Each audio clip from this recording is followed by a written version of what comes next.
پہاڑی زبان میں اپڈیٹ سنیے۔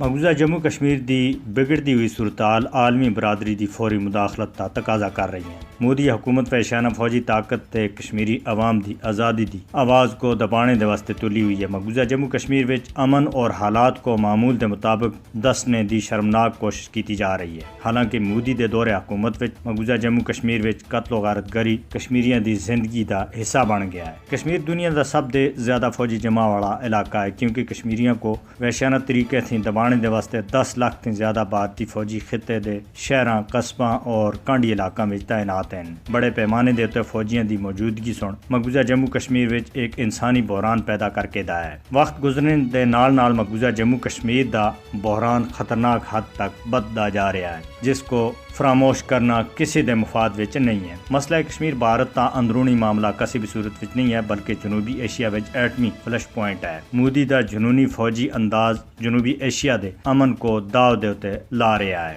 روکنا حل طلب مسئلہ کشمیر کسی بھی وقت جنوبی ایشیا وچ جوہری ہتھیاراں دے واسطے چنگاری دا کام کر سکتا ہے۔ جنوبی ایشیا وچ بحران دے خاتمے دے واسطے تنازع کشمیر دا منصفانہ حل ہی ضروری ہے۔ عالمی برادری خصوصاً اقوام متحدہ خطے وچ ایٹمی جنگ تھی بچنے دے واسطے تنازع کشمیر دے حل دے واسطے مداخلت کرے۔ مقبوضہ جموں کشمیر وچ جو کچھ ہو رہا ہے اس تے لا تعلق کسی بھی صورت وچ نہیں رہا جا سکتا، کیونکہ تنازع کشمیر دے حل وچ چیر کرنا کسی دے حق وچ بہتر نہیں ہے، بلکہ تمام دنیا دے واسطے خطرناک ثابت ہو سکتا ہے۔